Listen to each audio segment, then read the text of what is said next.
Mr. Yurkevich, Mr. Adler, Here. Mr. Banks, Here. Mr. DeFalco, Mr. Jones, Present. Mr. Parker, Present. Ms. Saucier, Yes. here, Mr. Stafford, Here. Ms. Green. Here. This meeting is being held in compliance with the Open Public Meetings Act, Chapter 231, and Public Laws 1975. Certification note of this notice is on file in the office of the Township Clerk. Advance written notice of this meeting was posted on the bulletin board in the municipal building, was mailed to the Burlington County Times, was filed with the clerk of Mount Holly Township, and was mailed to all persons who requested and paid for such notice. Let's stand and salute the flag. Pledge allegiance to the flag of the United States of America and to the republic for which it stands, one nation, under God, indivisible, with liberty and justice for all.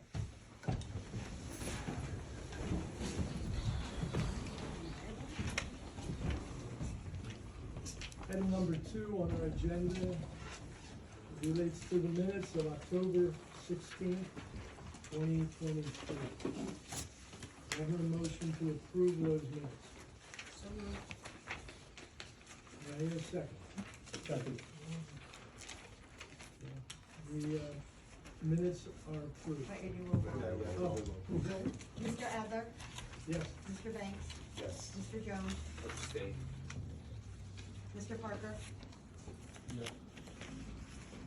Ms. Saucier, Yes. Mr. Stafford, Yes. Ms. Green. Yes. Now the minutes are approved. Item number 3 is resolution 2023-13A. The resolution on the application of Mount Holly Enterprise LLC for preliminary and final site plan approval for the property identified on the tax map of the Township of Mount Holly as block 127, lot 2, more commonly known as 604 High Street. That should be 601. No, this 601? is, Yes. 601. Correction, it should be 601 High Street. I have a motion to approve this resolution. I move to approve that resolution. Do I have a second?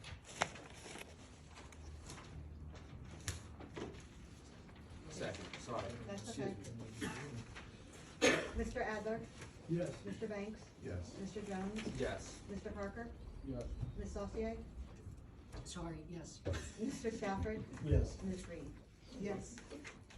Resolution Okay, the resolution passes. Item number 4 on the agenda is new business.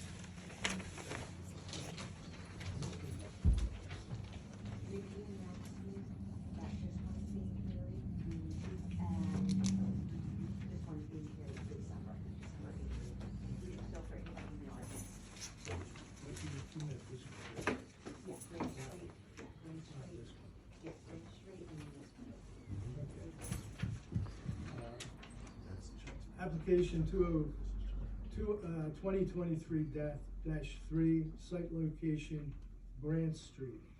And before I read this, I just want you to know that the applicant has requested to be adjourned to the December 18th, 2023 meeting. Now, the applicant is F. Pallante LLC, 42 Black Pine Lane, Lumberton, New Jersey. It's block 41.03, lot 16. It's an R1 zone. They're coming for preliminary and major site plan approval. The applicant is requesting to divide the tract into 7 lots. 6 lots will be used for the construction of 3 sets of proposed twin single-family homes, side-by-side duplexes. Lot 7 will be an open space lot proposed to be dedicated to the township. As I said, the applicant has requested this to be adjourned to the December 18th meeting. So anyone who's interested in that application, it will not be heard tonight. It will be heard at the December 18th meeting. No further notice or publication will be provided. And let the record reflect that Mr. DeFalco arrived at 7:06. We also make the announcement about number 5. Yeah, same thing with Sure, yes. If we jump to item number 5, under old business, the applicant has requested this to be adjourned to the December 18th meeting also. And let me read the application if you're not sure. It's application 2023-4. The site location is 5561 High Street. The applicant is ANDCI Properties, 55 High Street, Mount Holly, New Jersey. It's block 50, lot 7. It's in a B1 zone, and it's an application for a D-use variance and request for waiver of the requirement to submit a site plan application. The applicant is requesting a D-use variance and waiver from the site plan submission requirement to create market rate apartments on the 3rd floor with 3 two-bedroom apartments on the 2nd floor and two apartments and 1 3-bedroom apartment on the 3rd floor.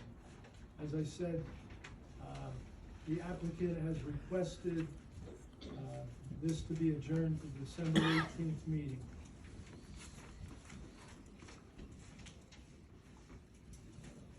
Going back to for new business, we have application 2023-6. The site location is 64 Ridge Avenue. The applicant is Mount Holly Operator LLC, 1608 Route 88, Suite 200, Brick, New Jersey, 08724. Relates to block 96, blocks 21 and 22 in a B4 zone. And we're looking for final site plan approval. The applicant is requesting approval for the relocation of a driveway entrance to the facility and other site improvements. Mr. Vice Chair, I did have a chance to review the notice provided by the applicant, and it was timely and sufficient. It was adjourned from last month's meeting, and we did make the appropriate announcement. For the benefit of the applicant, we have 6 eligible board members present to hear tonight. So. Great, thank you, sir. And you're prepared to proceed, correct? Thank you. Okay. We are. Good evening, Mr. Chairman and members of the board. For the record, my name is Peter Flannery with the law firm of Fitzgerald Hall on behalf of the applicant, Mount Holly Operator LLC. This is with respect to property on Ridge Avenue, located at block 96, lots 21 and 22. It's a very small parcel. It's about 0.03 acres. It's part of a larger tract, most of which is located in the neighboring town of Lumberton. It's for parking areas and some relocated driveway improvements as well as landscaping. The Lumberton piece was subject to an approval in September for a 14,686 square foot addition to the existing long-term care facility on that property. This is an accessory parking use to that long-term care facility. There's also a parking easement on part of the virtual Houseville parking lot. 63 spaces from that parking lot are used for this facility. The application tonight is for preliminary and final major site plan, variance, and various site plan exception approvals. With respect to the variances, out of an abundance of caution, because this is an accessory use to a non-conforming long-term care facility, the applicant's requesting a use variance. However, depending on how the board interprets it, it could also be a C variance if it's a permitted use. It could just be bulk variances for lot area, impervious coverage, and parking spaces. And our planner will address the proofs for all those variances. I have 2 witnesses I plan on presenting tonight. The first is Joshua Seawald, who's our civil engineer. Second is Alexander McLean, who's our professional planner. I can have them both sworn and qualified if that's what we'd like to do, and then we can proceed with the engineering testimony. Mr. Seawald has been, he's been confirmed by, or accepted by this board on previous occasions, I'm pretty sure, yes. Thank you. So whoever's gonna, why don't we do one at a time? You're Sure, gonna sure. lines, that way I Yeah. can get spelling of everybody's name. Mr. Seawald, do you swear or affirm to tell the truth, the whole truth, and nothing but the truth before this board? I do.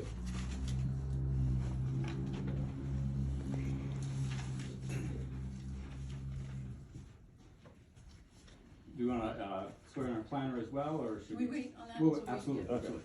Just see, well, just really briefly, I know that you appeared before this board, but just if you could state your education, experience, qualifications, just for the record. Certainly. Good evening, everybody. Josh Sewell from Dynamic Engineering Consultants. We prepared the civil drawings that are before you this evening. I have a bachelor's and a master's of science in civil engineering.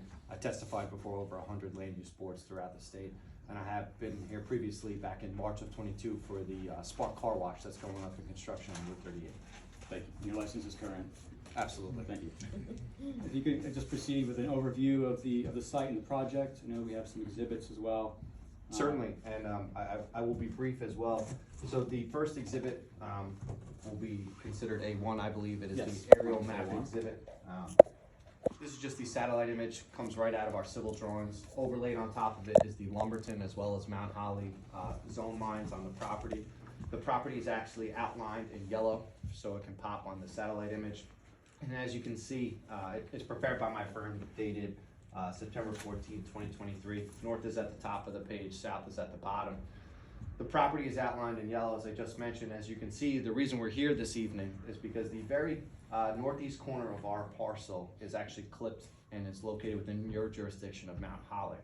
So the other component that we'll be discussing this evening, as council just introduced, is that the operator has a kind of a lease agreement, an easement agreement across the municipal line to utilize about 62 to 63 parking spaces in that shared parking area. So although you'll hear tonight about extra testimony, how they're expanding the facility with about a 14,000 square foot and change building, you're gonna hear how we're reconfiguring the site plan and some driveway locations. The vast majority of that construction and redevelopment work is within the municipality of Lumberton. We had presented before them and we were approved by that board.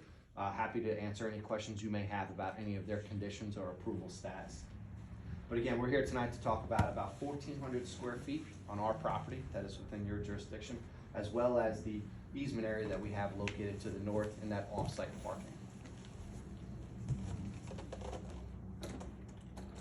Referencing Exhibit A2, this is the site plan rendering prepared by my firm, dated 9/14/2023.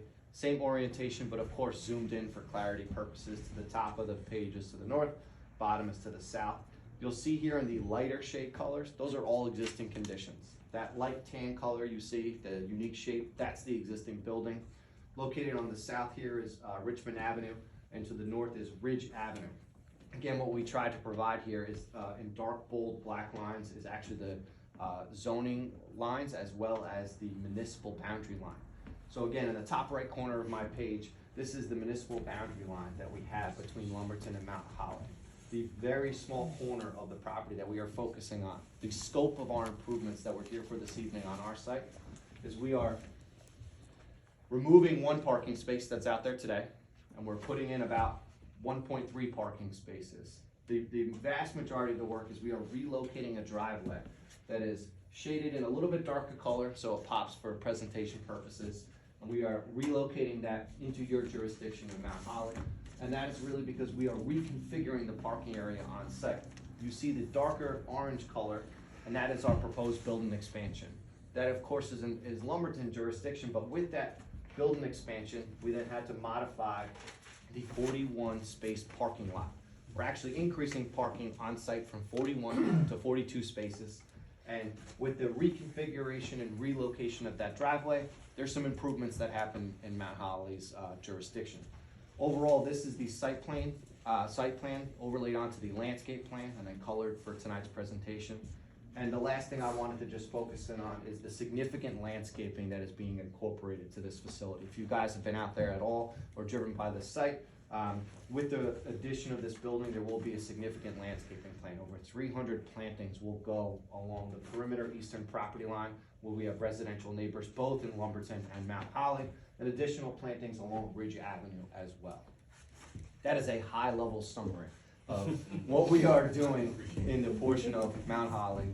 And I'd just like to point out, my client, the applicant, does not own that piece across the way. They lease a portion of it. So there was some requests in some of the review letters talking about maybe improving we don't really have say over what they do on that property, other than we know that we have access to a certain amount of spaces. But if there are any questions or requests that you may have, not just on the 1,400 square feet, but the rest of the facility, that's what we're here for tonight to answer.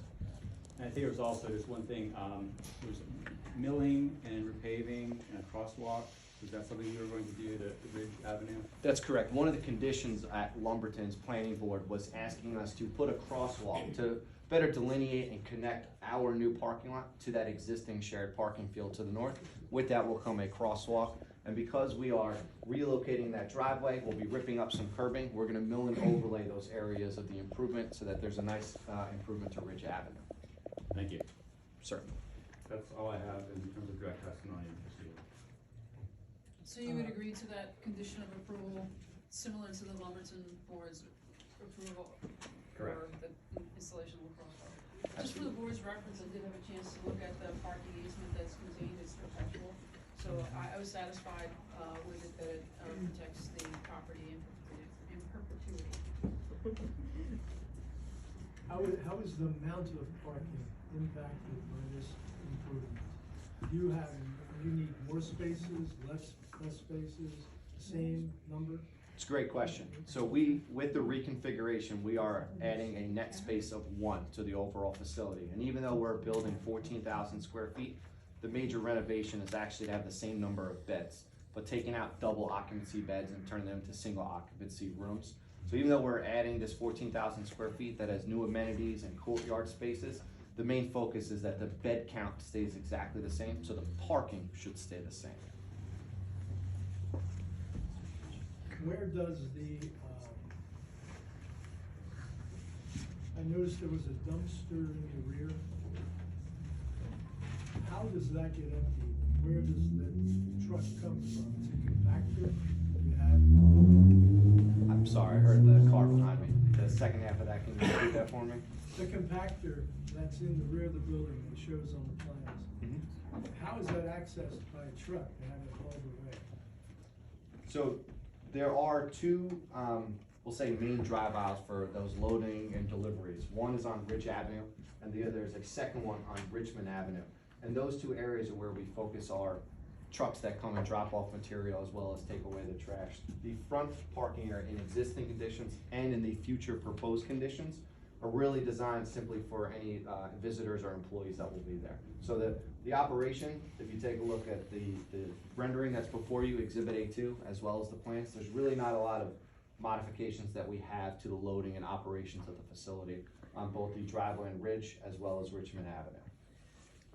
So would you say most of the truck traffic, deliveries, is coming through the Mount Holly Street? Is that Ridge? I think that's a fair statement, sir, because it's going back to Exhibit A1, Richmond Ave and Ridge Ave are dead-end streets, right? After that is the treatment facility and the solar. So they could probably be argued any type of truck, box truck, product, or even trash would be coming probably off of Madison Avenue and then heading west on either one of those two streets. So yes, sir, I would say that some trucks, of course, have to maneuver their way through Mount Holly. Right, yeah. So this has been happening prior to this too? Yes, sir. Yeah. How many trucks a day do you think you get? I don't have that on my fingertips. I can answer that, I guess. We do have the operator here. Yeah. We have the applicant representative, if we can answer that question, if I can have him sworn in. Hi. Do you swear or affirm to tell the truth, the whole truth, and nothing but the truth before this board? I do. And would you state your name, spelling your last name for us? Sure. My name is Thomas Kilcourse, Kilcourse. Thank you. And what's your affiliation with the applicant? I'm the Executive Vice President of Plant Operations. As far as trucks go, I would say that if we look at, from a trash perspective, it comes up on Ridge. It depends on the size of the truck and their turnaround. I'd say probably about a 50-50 mix. There's probably between 2 and 3 trucks per day that come through. We have days where I've got bread deliveries, I've got just regular food deliveries, that type of thing, and then trash. Those are really the only of trucks that we have coming on a regular basis. So our deliveries typically come on Tuesdays and Thursday, that's our food deliveries. Our bread deliveries, they get dropped off on a daily basis, and that's typically a bread truck, and then the trash truck itself picks up the compactor. Well, thank you. I'm just thinking about the amount of traffic going up and down that street. And the length of time, because it's a residential street. Agreed. I don't think that, you're not gonna see any kind of change. Again, what we've tried to do is we've kept the number of beds consistent. And the purpose behind that is, again, with COVID, private rooms now have become, very important from an infection control perspective, and quite honestly, everybody wants private rooms now. So we're really trying to give the public what they want, and also trying to keep our residents safer as well. How often are the trash and recycling trucks? Twice a week, Twice a week. yeah. They're able to turn around on site. So the trash compactor guy, he literally comes up bridge, he pulls in, backs up, picks up, and then goes out, dumps, and then brings it back. So he's not circulating on site, he'll come in, pick it up, and then Right. turn out. Okay, well, thank you. You're welcome. Thank you. I do have a question. Could you provide a timeline of your construction project? How long you think this building is gonna be? Certainly, we had the same question at Lumberton. Assuming tonight goes smoothly, no assumptions made, just if we obtain approval from your jurisdiction. When we close out resolution compliance in Lumberton, I would say probably early spring to avoid winter conditions, we would be starting. There's no outside DEP or DOT agencies, the roadways are municipal and local, so really it's Lumberton, you, and then local SCD and county approval. So I would say pretty early into the next year, we'll be fully buttoned up with our entitlements, and then they can start full CDs and start the building permit phase. So our client is eager and anxious and excited to be a part of the expansion. Yes, thank you. Mr. Flannery, do you have someone else you'd like to? Yes, we have our planner. I don't know if we want to open it to the public first, or we'll just wait for all the witnesses, and have some plan. Let's hold it. For the call. Let's hold it. Good. Do you swear or affirm to tell the truth, the whole truth, and nothing but the truth before this board? I do. And would you state your name, spelling your last name for us, please? Yes, it's Alexander McLean, M as in Mary, C-C-L-E-A-N. You're a professional planner. I am. I don't know if Mr. McLean's been before. Yeah, Mr. Clean, just for the record, just state your education, experience, licensure, and qualifications. Sure. Yeah, so I hold a master's in city and regional planning from Rutgers University. I am a member of the American Institute of Certified Planners, and I'm licensed by the state board. And I've testified over a number of boards all over the state. Okay, thank you. Actually, I have exhibits too for my testimony. Yeah, we can mark this A3. Just 10 of them, 10 copies. And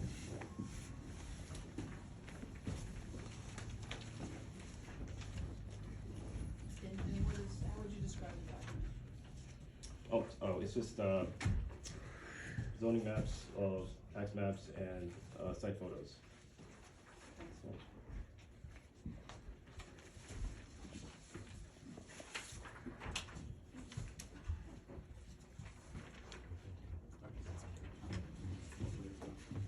Thank you.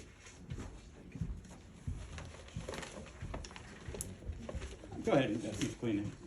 Okay, all right, good. So yeah, as you can see there, I just want to make a note before I jump in, is I think in the agenda, you guys have the zone as B4. I think it might be a typo, it's actually, it's in the R2. So just wanted to make that, put that note in.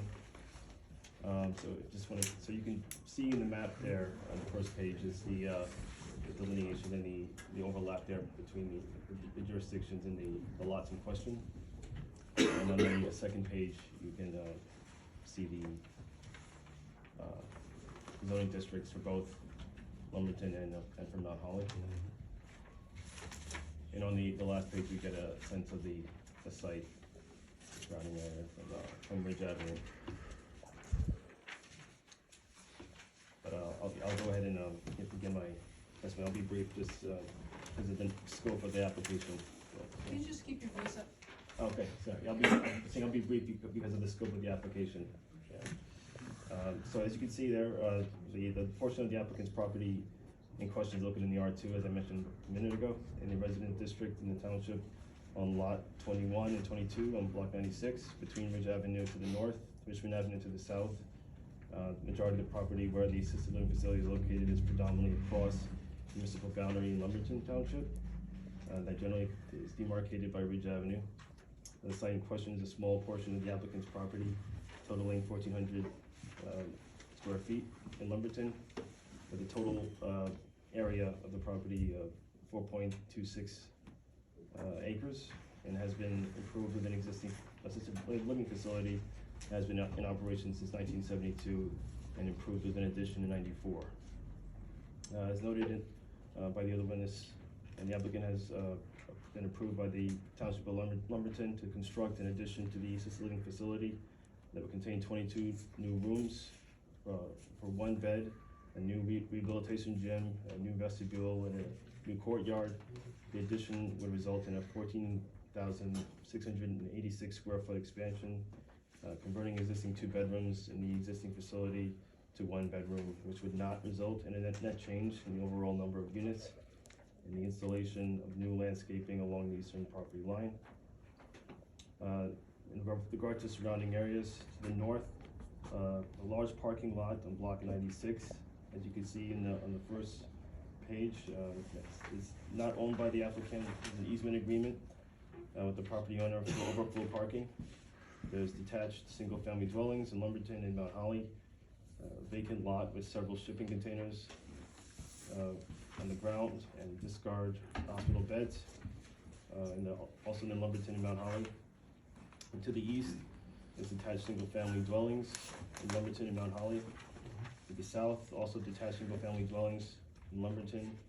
To the west, is Mount Holly Municipal Utility Authority sewage treatment facility. That's in Lumberton. The applicant is seeking to construct reconstruction of 2 parking stalls at the subject site located near Ridge Avenue. The construction of a new 24-foot wide full movement driveway across the Ridge Avenue that will replace an existing driveway located approximately 50 feet west of the property in question in Lumberton. In the Lumberton portion of the facility, in addition to landscaping to buffer between parking stalls and the property line.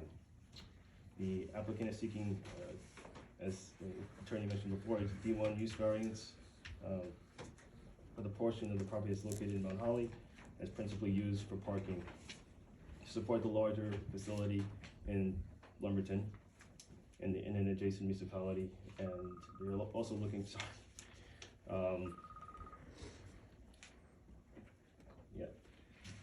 we're also seeking C1 relief because of the size and the shape of the property in question, the triangular lots, which require 7,200 square feet of minimum lot size under the R2 regulations, under section 96E of the land use ordinance. Standard for relief for D1 variance relief and C variance relief is the applicant must demonstrate the requested variance relief is not inconsistent with the intent and purpose of the municipality's master plan and zoning ordinance. As the board planner noted in their report, the R2 district permits parking facilities so long as it conforms with the design standards under Article 12 of the zoning ordinance, so there'd be no conflict with the ordinance. Furthermore, although the previously approved expansion would be in Lumberton, we believe the requested relief would effectuate addition to the site design and advance multiple purposes of the MOUO. Specifically, purpose A, to encourage municipal action to guide appropriate use or development of all lands in the state in a manner which would promote public health, safety, morals, and general welfare. Purpose E, to promote the establishment of appropriate population densities and concentrations that will contribute to the well-being of all persons, neighborhoods, communities, and regions, and preservation of the environment. Purpose I, to promote desirable visual environment through creative development techniques and good design, as was mentioned with the landscaping. And purpose L, to encourage senior citizen housing construction. With regard to negative criteria, the applicant must demonstrate that the requested relief can be granted without substantial detriment to the public good and will not impair the intent and purpose of the zoning plan and the ordinance. In this case, it's clear that there will be no impact to either the public good nor the impairment of, or the intent and purpose of the township's zoning ordinance. And in conclusion, the requested relief would not reach a level of de minimis impact and would provide benefits, particularly with the proposed landscaping that outweigh any detriment. And with that, we believe that the statutory criteria for the application has been met with this application, and approval is warranted. Thank you. Yeah. That's all I have, Mr. Chairman. Thank you. Did you wanna go through the planners? We can certainly go comments through the about- review yeah, letters. because the planner and planner, they're on the same page, because there are design waivers, Certainly. do you agree that the design waivers particularly, Mr.? Yes, we're requesting those. And I think we agree with everything. Okay. The only issues that we have with letters are the recommended improvements for the easement, area in the virtual parking lot. We just don't own that property, and we don't have rights under the easement agreement to make those improvements and those modifications. Other than those, I think we're more or less in agreement with, various conditions, requirements of the review letters. So the lot that has the parking lot across the street is part of the application though, correct? I mean, you're using that lot for parking. That's correct. It's being used as overflow parking. So you're not giving us a site plan for it, and you're not showing us the lighting levels, the drive aisle widths. Are we gonna know where the 63 parking spaces are within that lot, or is there some kind of designation for them, or are they just random? There is no designation, it's random throughout the lot. Okay, so I mean, it's up to the board to decide what you want regarding all this, right? Because we don't have a plan. I mean, so the light levels might not conform to your ordinance. I know the drive aisles don't, because I was out there and I measured them. The parking spaces don't conform to your ordinance. So, I mean, do you wanna just give them like a waiver for this stuff, or a waiver from a site plan waiver, I guess, maybe something like that? You were talking about like 1.5 parking spots, right? No, I'm talking about the parking This lot. is the overflow parking, The overflow which is parking. part of the easement. And just to clarify, there are no changes being proposed to that parking lot. It was already approved as part of the 1994 approval. The easement was actually came about because of the 1994 approval by this board. So we're not making any changes to that, even though it's technically part of the use because overflow parking. We just don't see the need to provide that information that it's already being used as part of this development previously. But this is a new application that you're proposing to use that for again, correct? They've already been using it. They're just, it's already been included in their previous agreement. It's just, they have to include the parking spots because it's already included in their facility. They're already accounted for. So, and that's part of the agreement they have with Virtua with that satellite lot. Because that's also used by the virtual employees with the shuttle back and forth. So that's why there's no set thing. So it's, all they're doing is taking a parking spot and relocating it and giving an extra parking spot in the lot that they have. And putting an addition in Lumberton that's already been approved. That's right. Yeah. So we're so I mean. Mount Holly, it's minimal. It's minimal thing, so I mean, I don't understand, I personally, I don't understand why we're talking about a lot that's already, that's not going, pre-existing, non-conforming. Where, that's just my opinion, so. I would agree with that. Well, I mean, my opinion is it's No, subject to your ordinance as part of the application. But it's, So, but I mean, it's, I don't have, you know, so we copy can of do the a waiver. 1990 approval, and I don't, you know, I didn't get, I guess you got a copy of the easement agreement Yeah. for this? Yes. I didn't get a copy of that, so I didn't review it. I think I got it as I part have a of copy the, here. I got it as part of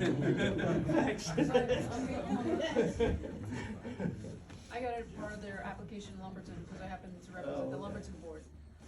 So I reviewed it for that, because that was more crucial for that board, because the Yeah, I mean, as I property say, is- it's up to the board, right? I mean, so, I mean, I don't know what got reviewed in 1990. I mean, is the lighting out there adequate, right, you know, is it, I don't know. As far as we know, the lighting's adequate, you're As far right, as you we know. don't know, but, I mean, to us, that's not, they're not making any improvements to that lot because they don't own that lot.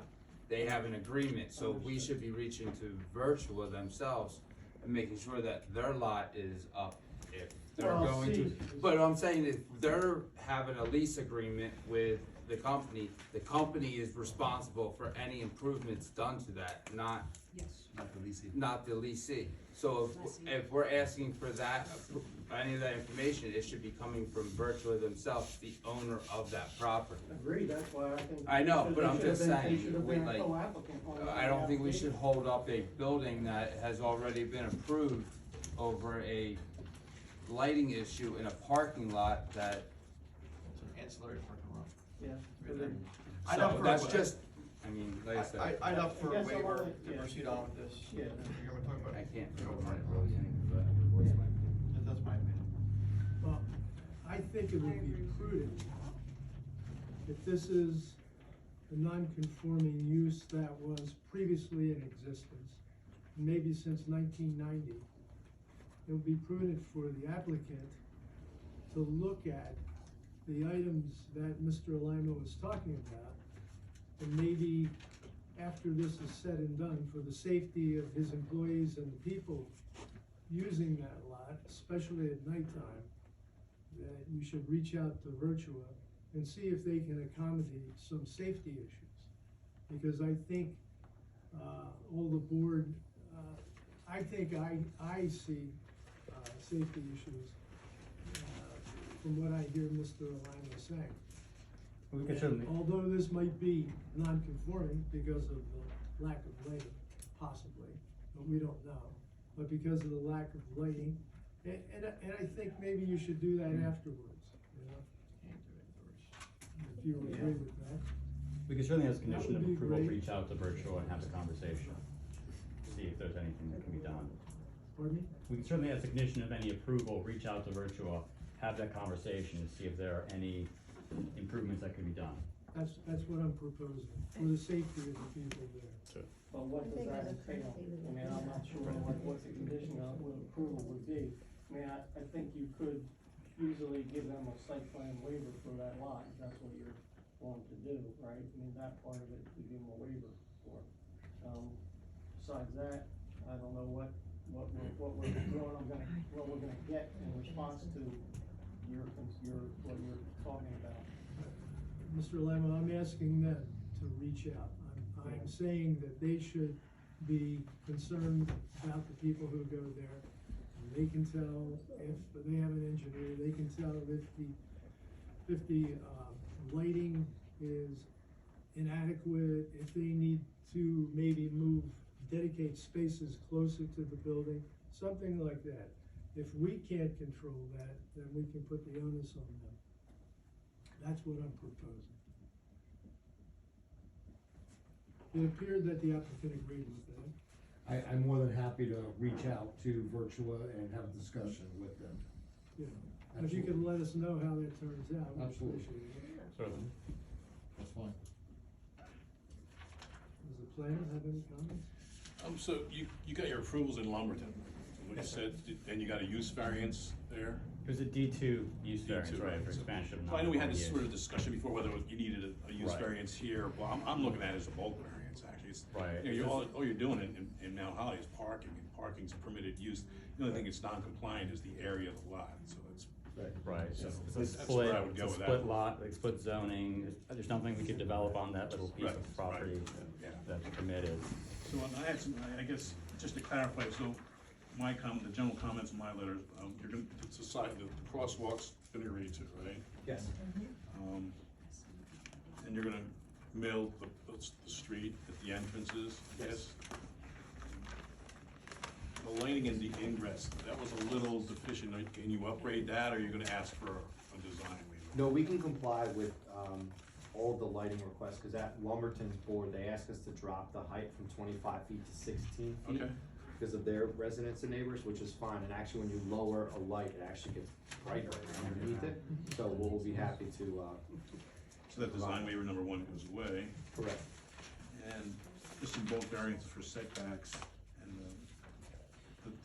the driveway width, stalls, you're going with, I guess, 9 by 18s. Yeah, so the design waiver for the setback, we hope that the board would find the design waiver acceptable, because we're putting landscaping around it where there's none that exists today. For item 3, the parking space size, there's nothing wrong with 10 by 20s like the ordinance calls out for. I think that's probably more suited for a higher turnover, so you need a lot of space. Sure. The 9 by 18 is still industry standard, it'll function fine. When you park, you stay there for the day as an employee, or you're there for a few hours to visit your loved one. So we think that 9 by 18 will still function Okay. well with this site. Yeah, I'm just clarifying what waivers you Absolutely. got rid of and what you're keeping. Gotcha. And the other ones, I guess, the planting node, the site triangle, We'll comply with 3, 4, and 5. that's it for me. What about number 2, all those are all, A through D is an ask of Virtua. okay, So that the condition that we mentioned earlier will be 2A through 2D. We'll ask Virtua what they can accommodate. But we will comply with 2E through H, as well as 3 through 5. thank you. Any of the board members have comments?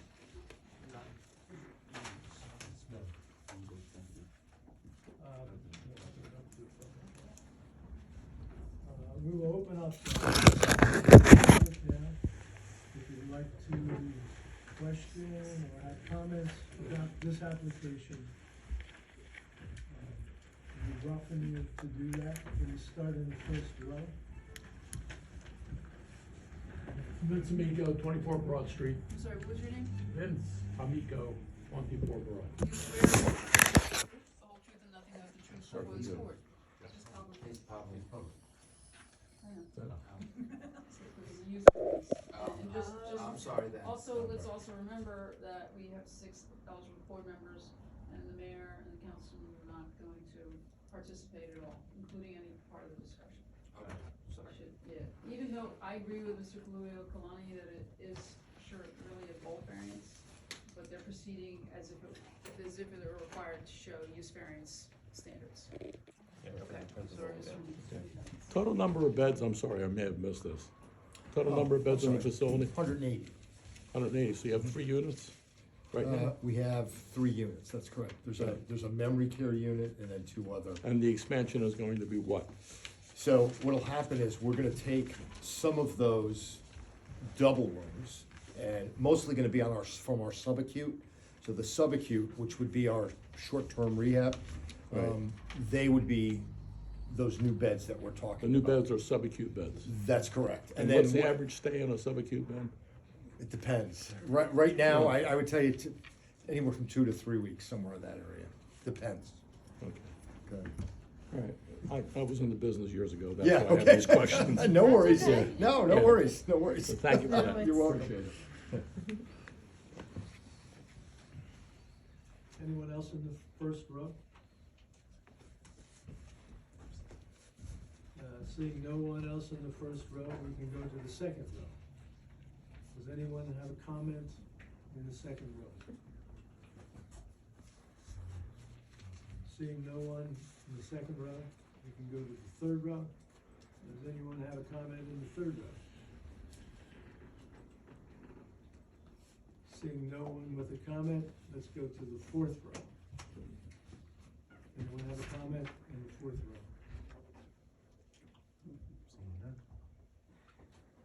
Yes, seeing no further comments, we're going to close this session.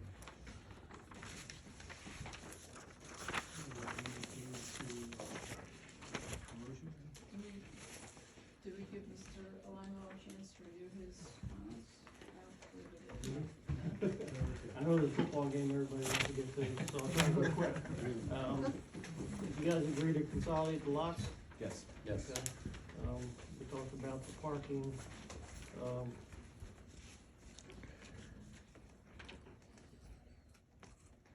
so I guess we're not gonna go with signature blocks for both owners. So that's number 9, you're not complying with that comment. Correct? Correct.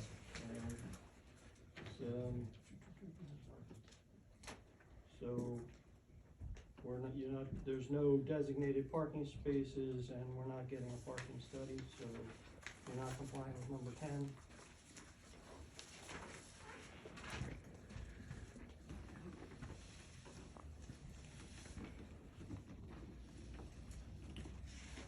Number 11 is a different requirement for parking, per the ordinance. Just needs to address it somehow, whether you're gonna ask for a variance for it, or. The way that I interpreted it was that the parking is tied to the square footage of gross floor area, and because there is none in Mount Holly, we thought maybe that section of the ordinance would not be applicable.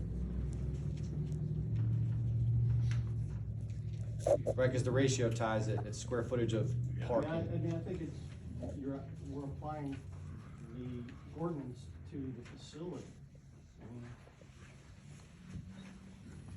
I mean, the overall parking you're applying, you're using parking in Mount Holly for the overall facility, so I'm not sure why we would exclude this part of the ordinance from.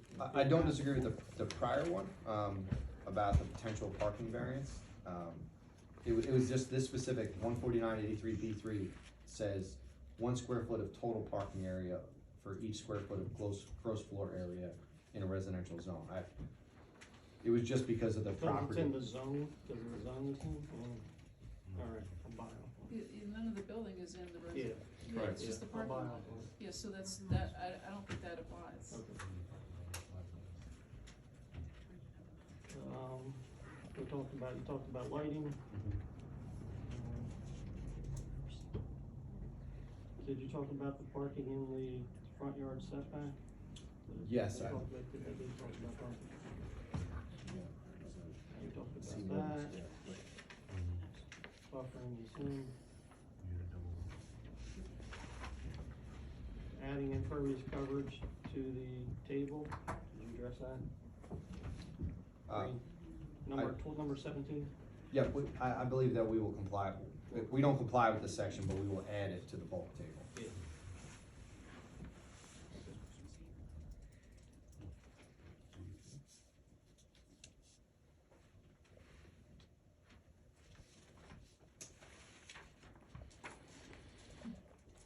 So 18, I believe, is an exception. Correct. Okay. I've requested a circulation plan for your delivery and trash truck. It's in Lumberton, so I'm not terribly concerned about it. They didn't ask you for a circulation for those? We testified that they don't get articulating tractor trailers, that their trash truck and box trucks come into the loading and drop offs that they have. Alright. Site triangles. I got one driveway, so I actually got 2 driveways. I got driveways from the Virtua, and then I got your new driveway in Mount Holly. I just can't control the Virtua. I'm happy to add it onto ours that we mod. Yeah, but you can show it and make sure that there's no plantings or anything within that site triangle, right? On the Virtua side, Yeah. we're not proposing any plantings over there. Okay. Yeah, I think you can see in the third page of my, exhibit, it's like in kind of the front of the side across the street.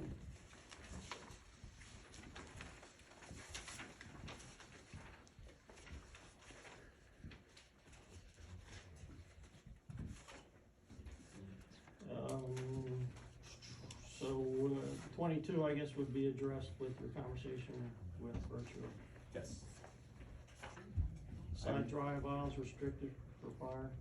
I have no issues complying with items 23 through 27, minus on 27 about the ADA parking and Virtua's lot that I don't have control over.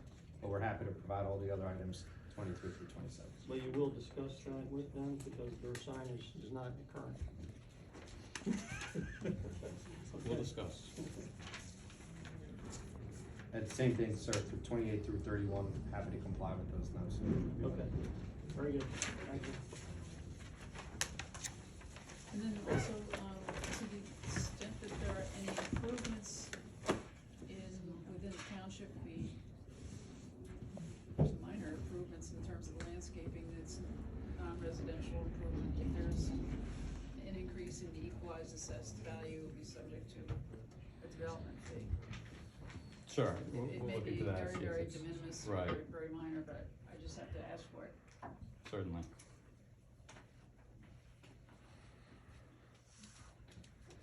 I would ask that you show,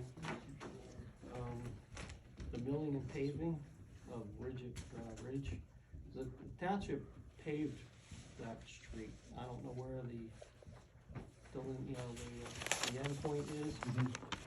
I wouldn't wanna have 3 feet left, in between, so I want you to mill and pave the whole, to the end of it kind of thing. I'd like to see it on the plan, once you get it, We'll send a survey crew out there, see where the limit that the township has, Yeah. and we'll blend it into that so it looks uniform. Okay, thank you.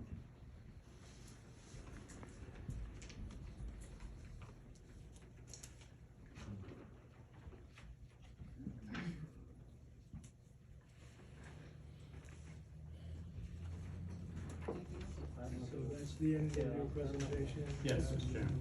Thank you. Okay, thank you very much. Thought I said it was done.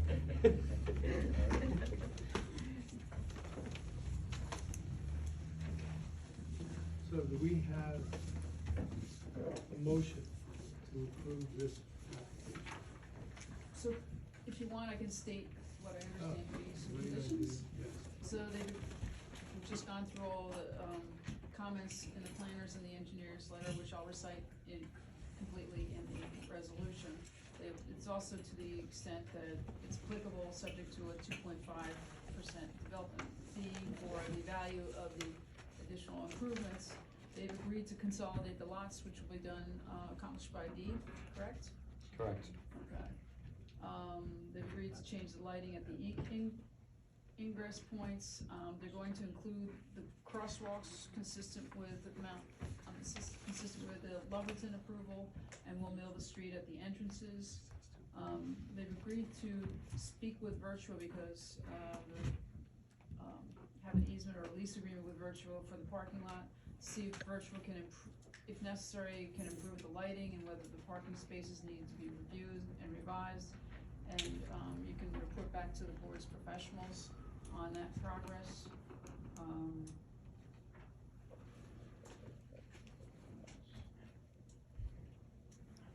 And then they also, brought this application for site plan approval with, variance relief and also some design waivers. The one design waiver as to the lighting noted on Mr. Galani's report, number 1 is being removed because they're gonna comply with that. Correct.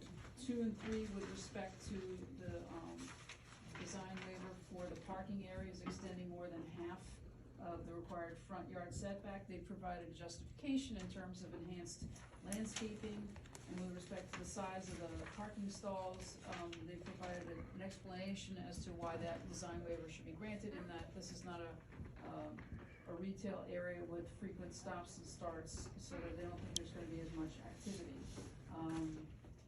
They've described the, general improvements, we've already gone through that, the planner's letter, Mr. Alima's letter, so this is, and then they provide testimony in support of a bulk variance, or alternatively, the, use variance provided by Mr. Lean, in terms of the positives and the negatives, but also going through the benefit analysis of the municipal land use law, the serving of the public purposes, or the purposes of the municipal land use law, the master plan, and, his analysis, which you heard his testimony as to, the lack of negative impact, on the public good, or, impairing the zone plan or the, zone schedule.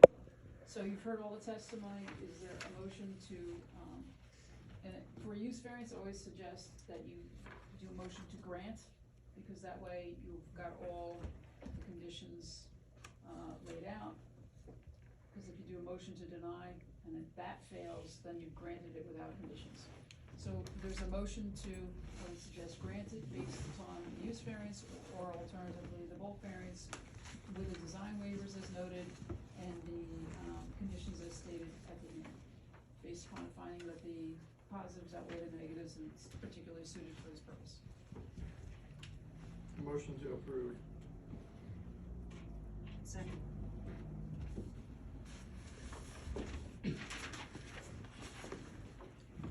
Mr. Adler? Yes. Mr. DeFalco? Yes. No, oh, I'm sorry. Sorry, wrong. Don't do that I'm to sorry. me. I'm sorry. Too much coffee for that. Okay, so we'll start again. Mr. Adler? Yes. Mr. DeFalco? Yes. Mr. Parker? Yes. Ms. Saucier? Yes. Mr. Stafford? Yes. Ms. Green? Yes. And that's 6 affirmative votes, so it meets the criteria for granting use. Thank you for your patience. Thank you. Thank you. Thank you. Sorry, yeah, I did the wrong.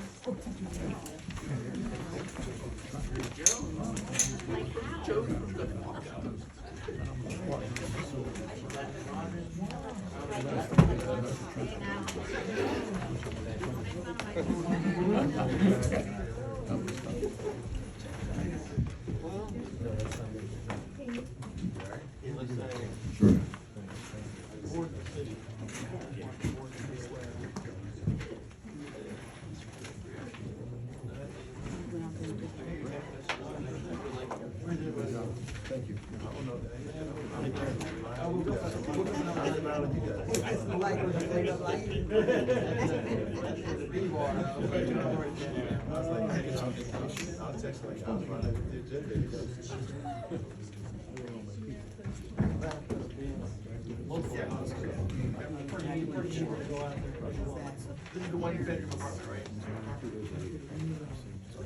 Okay, application 2023-8, site location 6668 High Street. Applicant Mackie Hockin LLC, 660 Winsock Way, Morristown, New Jersey. Block 47, lot 9.01, it's in a B1 zone. Looking for a bulk variance to convert the second floor office and some of the second floor storage area to a one-bedroom apartment. So for the board's reference, I did have a chance to review the notice provided, and it was timely and specific in terms of the relief requested. I would note, for Mr. McAndrew, the applicant, we have 6 eligible board members, here to able to hear the application. You have the right to ask for 7, but if you're choosing to proceed with 6. You will proceed. Okay. Thank you. Very good. Good evening, I'm Pat McAndrew. With me is Mike Buckley, who is the principal and the applicant LLC. Basically, the property is 66-68 High Street. It's one large structure that was constructed over time and joined over time. And basically what we're proposing to do is convert a second floor office where there's low demand for office, especially on the second floor, and convert that office into a one-bedroom apartment. Mike, first, can you tell us, was Mike sworn in? No. Okay, let's do that. I'm so sorry. Do you swear or affirm to tell the truth, the whole truth, and nothing but the truth before this board? I do. Mike, can you tell us who you are and your background and experience with the property? Managing member of Mackie and Hockin LLC. It's my little company.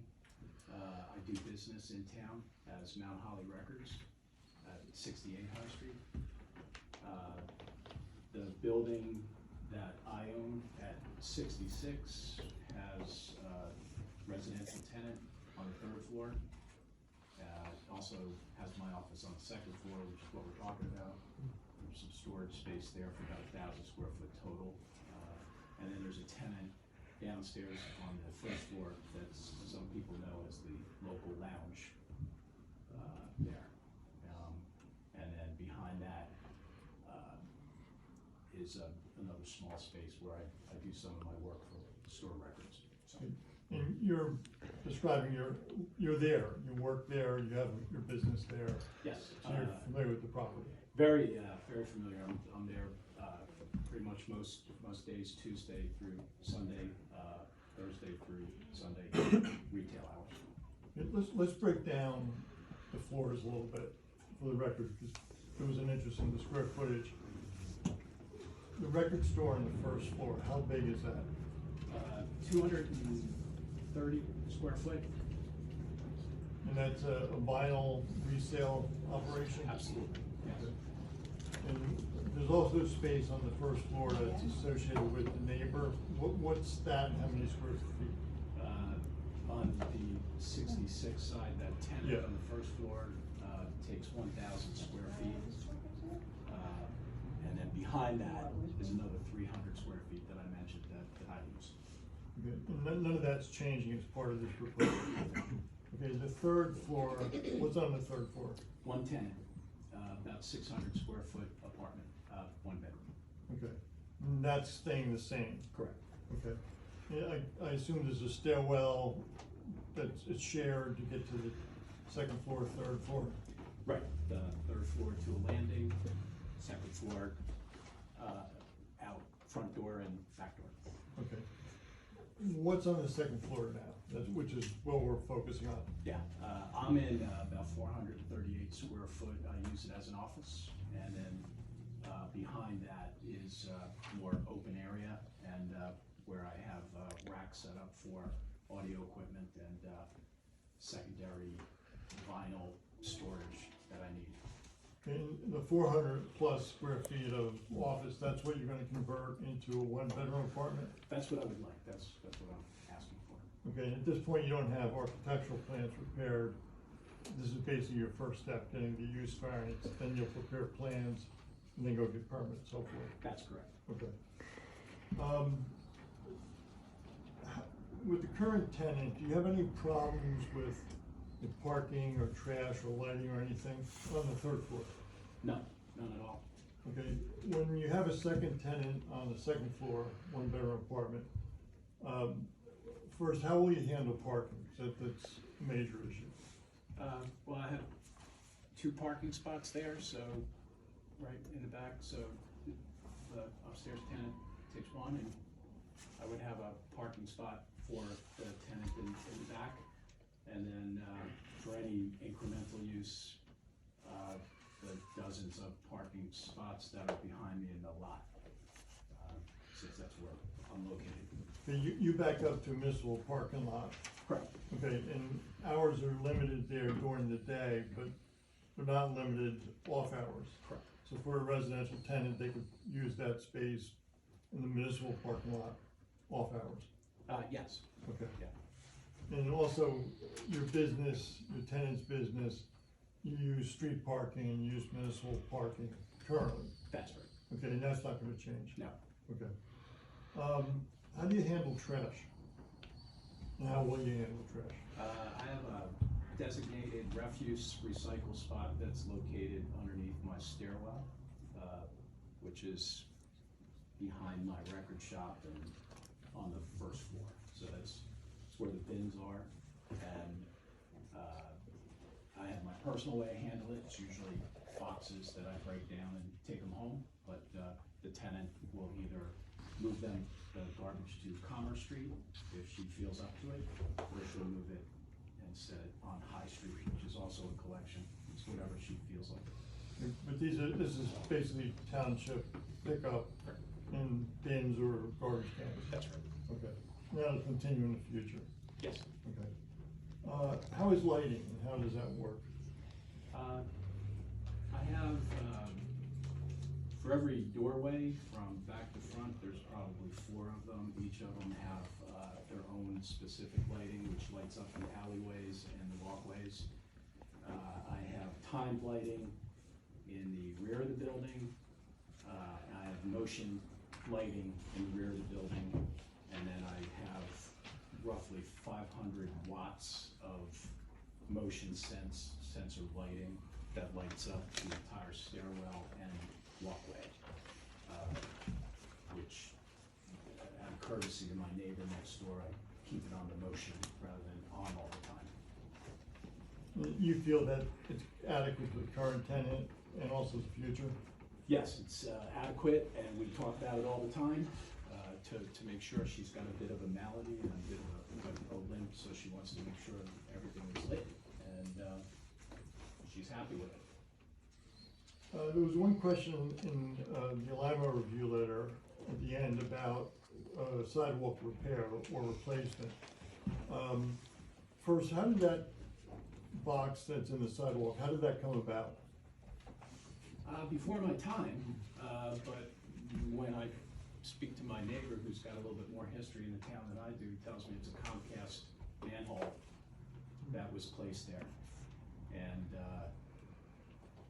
that's what I know of it. And sure as heck didn't look like the job was fully completed there, but that's something that was brought to my attention. But to resolve that issue, you'd be willing to contact Comcast to finish the job, and if they won't finish it, then you'll make the repair or take care of it? Yes. Of course. Not happily, but you'll do it. Well, if they return my call. Good luck. Good luck with that. Do you have a time frame in mind for how long, that would take? Yeah, I mean, given that we are on hold for 3 hours if you contact. Well, I think what I would link that to is probably a building permit, like before you get fit up permits, because that's gonna take a few months anyway. And that would seem to make sense. What do you think? Well, man, I don't approve a building permit, so, I'm not gonna see it. What do you think's a reasonable timeline?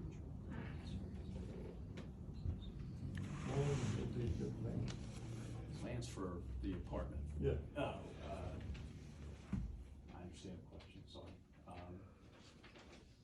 Early spring? So, I'd say 3 months.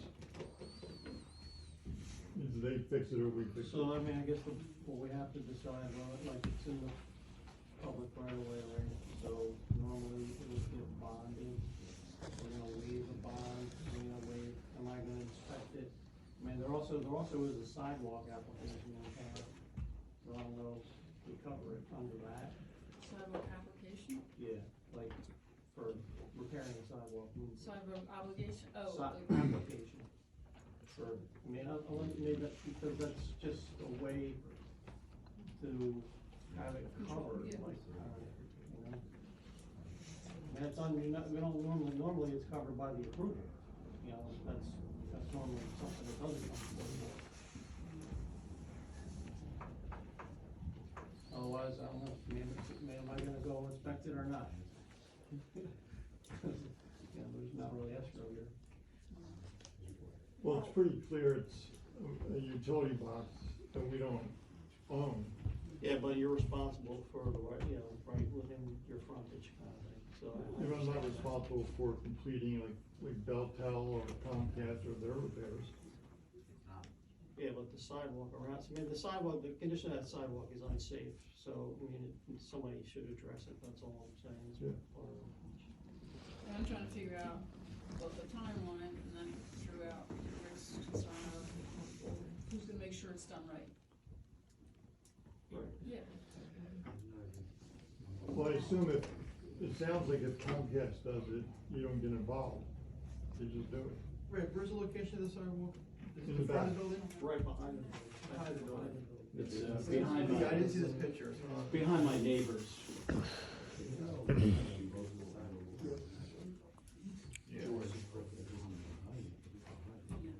Are we talking about repairing the concrete? Yes. So we're talking about. So I don't know if I'm allowed to comment, but.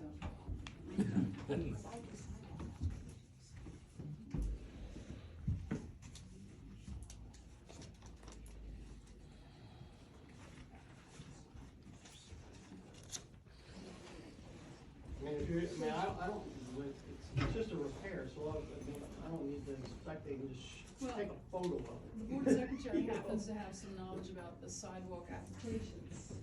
And, there's a suggestion that the applicant agreed to fill out an application to do the repair on the sidewalk that way.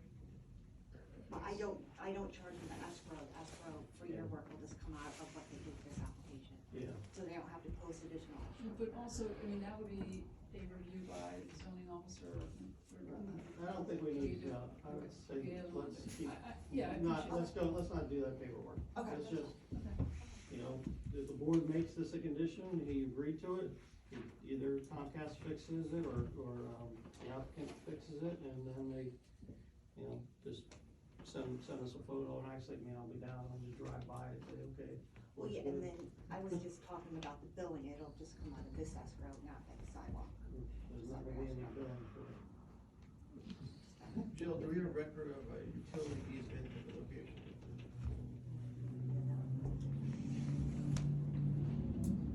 Or any survey. Now, I guess I would be more, well, concerned about, but what are we doing with the lighting? I mean, is the board satisfied with just going with the testimony? As far as the light levels, without a lighting plan being submitted, or how does the board want to handle that?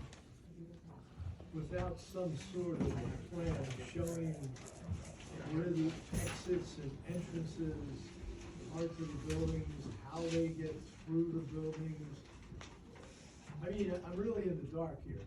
I'm just going by somebody saying on the first floor, we're gonna have this size apartment, and on the third floor, we're gonna have this side.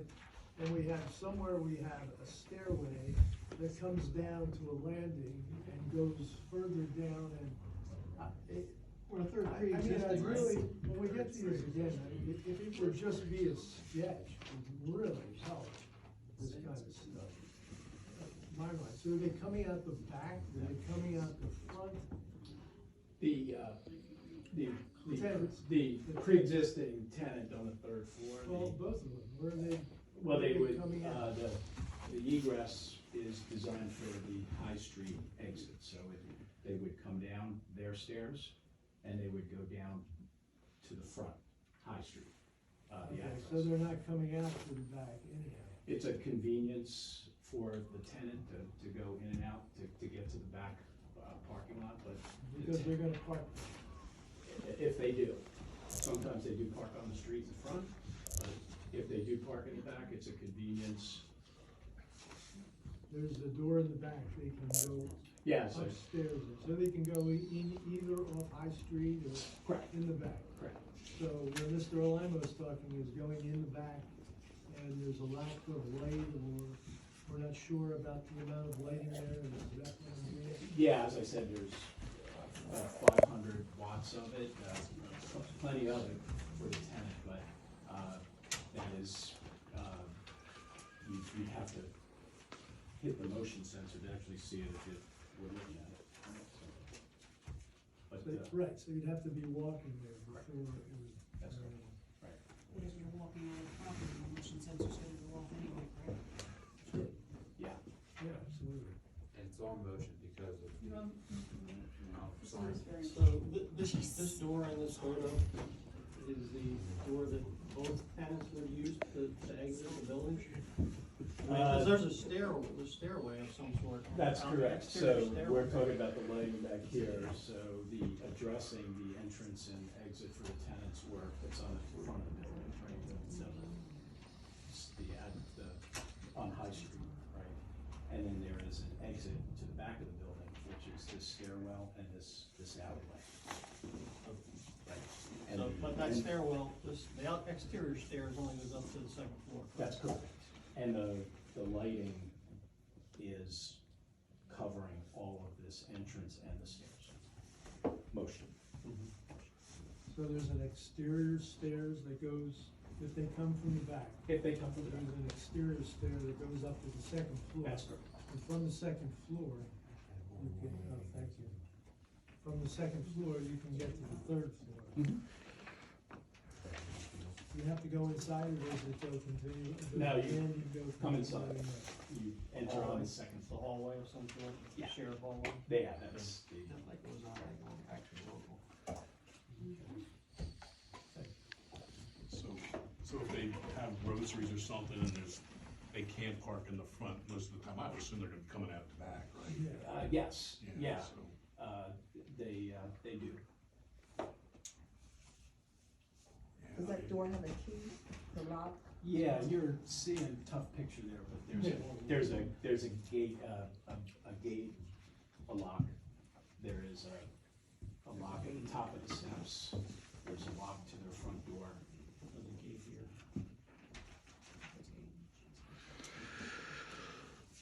And you say that the tenants are responsible for the trash and recycling and getting it to Commerce or High Street? Yes. Yes. Is that in their lease? Yes.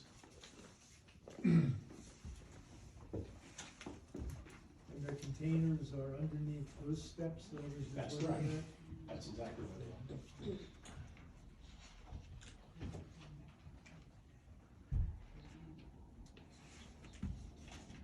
And the tenants are responsible for taking the trash out, those trash cans and recycling? Yes. If they're out back, I mean, they're bringing them over to Commerce, or? Most likely, yeah. I mean, how, if they're gonna take them to High Street, how do they get them there? They go down the front door. There's a hallway going No, through? there's a front doors. There's a hallway? Yeah. There's trash cans out there from the put the stuff in, or? They usually, the tenant upstairs has a small trash can that she'll set out there, but for the most part, she'll utilize, the Commerce Street side as she's leaving. That's what I mostly noticed. Along the stretch there, where all the panels are. Is there some sort of, structure to contain the trash containers? Because for blowing trash and things like that, if it's outside, because I've noticed all through Mount Holly, one of our biggest problems appears to be trash cans where you have, people who are in an apartment, and for some reason, the trash overflows or it blows away or it goes down the street. Comes in my alley. Yeah, can you contain that somehow? I do, It's underneath? yeah, it's, underneath the stairwell, it's, tucked underneath, completely covered. Covered with like It's fencing there? in a alcove. No. Okay, great. Yeah, we do a lot of cleanup down there with the wind that blows. Okay. There's, the locals trash bins and everything else, a lot of cleanup. Mr. Lyman, do you have more comments? No, I don't. Mr. Kay? do you have- Yeah, well, so this is a use variance, it's a density variance. And, so, in these kind of situations with these apartments, it seems like parking is always, you know, a big issue too. And I noticed you said you have 2 parking stalls in the back of your property. And, so you're gonna have 2 apartments, so you need 4 according to RSIS, so you're gonna need a de minimis exception for that. And, in addition to your commercial uses, which I guess they're either front or in the municipal parking lot. Either. And generally, I think the whole area is not conforming on parking. What we're doing, the office, if you use the square footage in the ordinance, would need 2 parking spaces. And per RSIS, his apartment would need 2. So we're kind of exchanging 2 office needs for 2. Right, but you're already deficient, though, right? Yeah. You know, But it's still, we're not making it worse.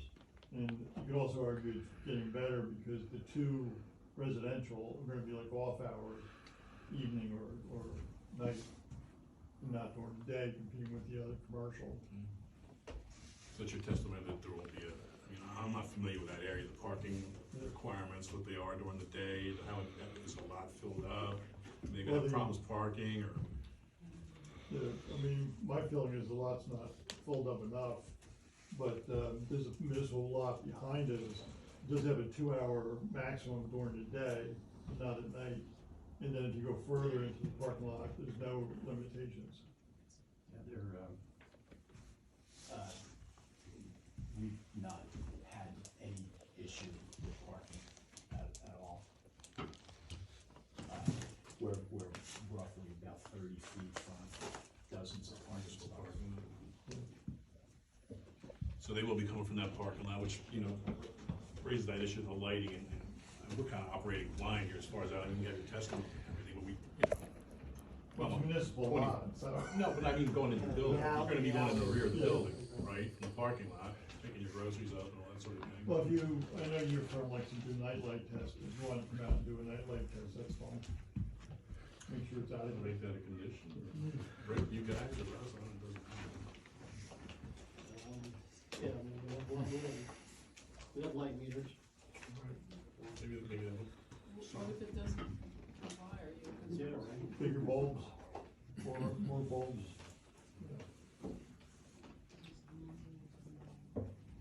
But it could be that, I mean, it sounds like there's plenty of light, but, you know, I'm just taking in, for instance, if the light is concentrated when there's a dark area, you know, we have to add lighting to a different part of the alley, kind of thing. You'd agree to add lighting if needed? Yeah. Something like that. Well, you're not gonna have this thing done until spring anyway, right, doesn't have time to do it. Yeah, I mean, it's just, we, I don't know, our electric bill's pretty big, so there's a lot of lights. those lights are going on somewhere. 500 watts is a lot. Yeah, George, my neighbor, has let me know that several times. So we could make this a condition that the lighting would be approved by the engineer or planner, whomever, and, Subject to a nightlight test, yes. Yeah. and then work with the board's, planner on, suitable lighting plan, which would be down lighting and not interfere with the neighbors. But still be, provide adequate security. Yeah, I think that's the best way to do it.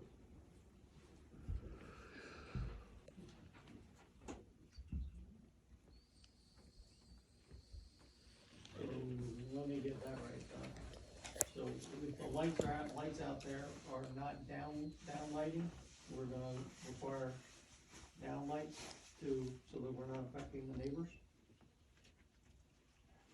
I think the first thing is just to check and see if it's adequate.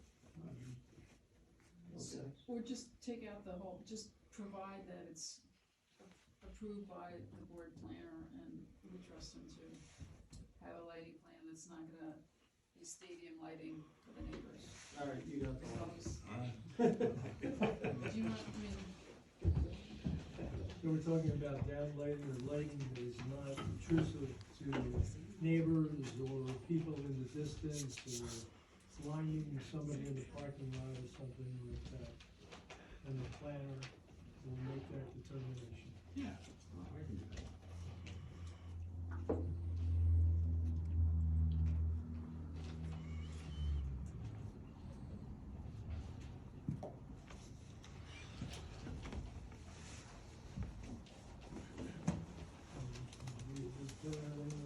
No, I think they did address the use, I mean, the parking, and any issues associated with the density.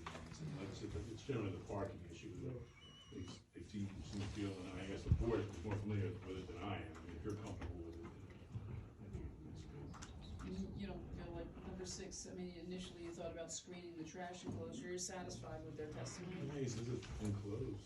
Okay. Yeah. And this is market rate, this would be a market rate, not an affordable, correct? Yes. So it'll be subject to a 1.5% affordable housing, contribution because it's market rate. And so Understood. the equalized assessed value of the improvements. Can we also say that the planner would verify that the enclosure for the trash is sufficient to keep it from blowing? That's acceptable, right? Sure, absolutely. Thank you, I appreciate it. Does the board have any comments?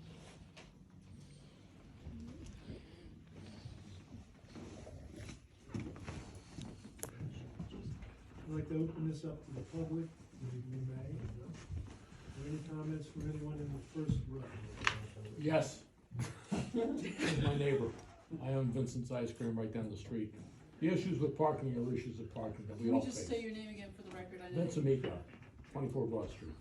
We're all facing the same issues when it comes to parking.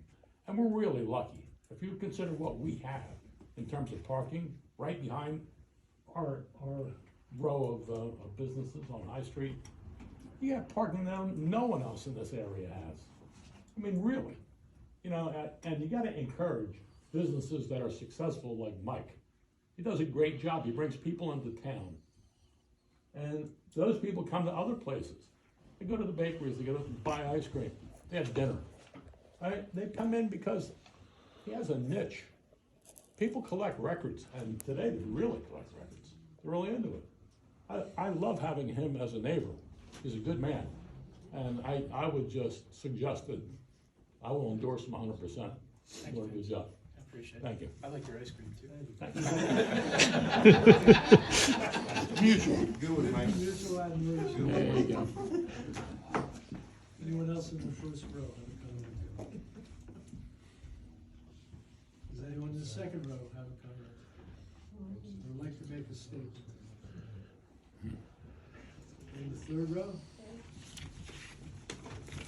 In the fourth row? Seeing there are no more comments, we're gonna close the public portion. Madam Solicitor, are we ready? So, yes, so this is the applicant's, application for a use, it's a use variance for the amount of density, because, it doesn't meet the square footage, it doesn't quite comply with, the standards, relating to other aspects in terms of the parking. The RSIS, they've asked for a design waiver for that, provision, and he's provided testimony as to the historic uses, of the property in terms of the parking, and proposed uses of how the tenants would use, the available parking, which is provided, testimony in the back, but then there's also street and municipal parking.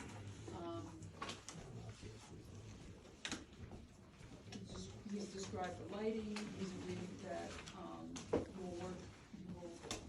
board's planner will do a lighting test, and if it's not sufficient, they'll work with the board's planner to provide adequate, lighting which provides security but does not interfere with the neighbors. He'll, work with the planner to verify that the trash enclosure is satisfactory. The applicant acknowledges that the, proposed additional unit would be a, not affordable unit, so it'll be subject to the 1.5% affordable housing fee for new, residential market rate development. With respect to the condition of the sidewalk, there was a discussion about the Comcast, I guess, service area. Sorry? Utility box. Utility box. That there's a space around it that is not, was flagged by the board's engineer. The applicant has agreed to contact Comcast and get them to come out and finish the area so that it's flush and appropriate, just doesn't create a tripping hazard. But that if it's not fixed by Comcast within 3 months of the memorialized approval of this application, if it's approved, then the applicant will have it fixed and we'll get the sidewalk straightened out. He's provided testimony as to the issues in terms of the hours of operation, balancing with the commercial activities in the commercial site there, and how it is vacating the existing office space. They do not have a floor plan, but they provided the access and entryways and the landings, and how, the site would be accessed. It would have separate utilities. The, tenants have had the, requirement, as stated within their lease, to, take their residential trash and recycling out to the, municipal pickup, which is, permitted for the residential. The commercial, he removes himself because there's very little, I guess, commercial waste. So based upon that testimony and those conditions, is there a motion? Again, this is a use variance, so I would suggest you do a motion to approve based upon the conditions, based upon finding that, it's not gonna impair the intent of the zone plan or the zoning ordinance, and the positives outweigh the negatives, and this is a density variance, so it's a little bit less of an intense of a burden. So there a motion on the application? Motion to approve the application. Second.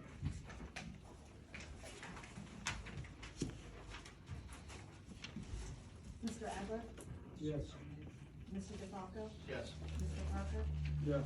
Ms. Saucier? Yes. Mr. Stafford? Yes. Ms. Reed? Yes. So let's seek affirmative vote, see if the use variance application is approved with the resolution adopted. Okay, thank you very much. Thank you for a nice hearing. Thank you. Good night. Going to. Okay,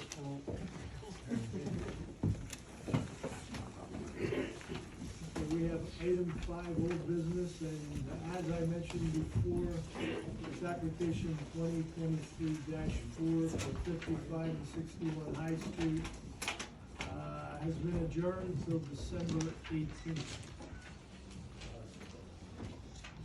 Item 6 on our agenda is comments from the public. Once again, we'll start from the first row. If anyone has a comment or a statement. Louis Lopez on 98 Levels Drive, Mount Holly, New Jersey. I got curious about 2 questions. This 601 High Street, what business is that? That's the Boston Market or the Burger King? It's a Taco Bell. That's the Taco Bell. Oh, that's the Taco Bell. Oh, okay, thank you for clarifying that. And for the new business application 2023-3, why is they postponed again?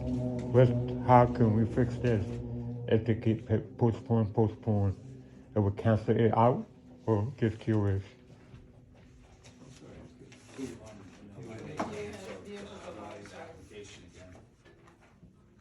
The last one we spoke about? No, the first one, Pallante. First one. They want to know why they canceled again. I don't know.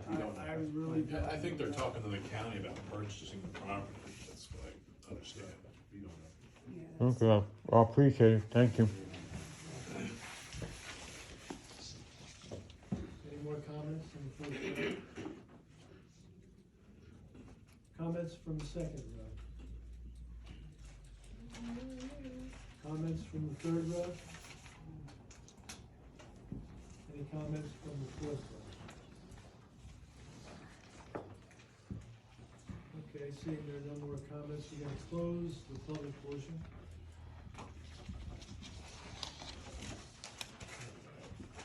The comments from the planner. I'm all done. Comments from the engineer. I have nothing. Comments from our solicitor. Yes. Comments from the board. Happy Thanksgiving. Go Birds. Thanksgiving. Happy Thanksgiving. There's Go Eagles and Happy Thanksgiving. Not necessarily in that order. Motion to adjourn? Yes, we have a Second. motion to, what do we get? All in favor, aye. Good job.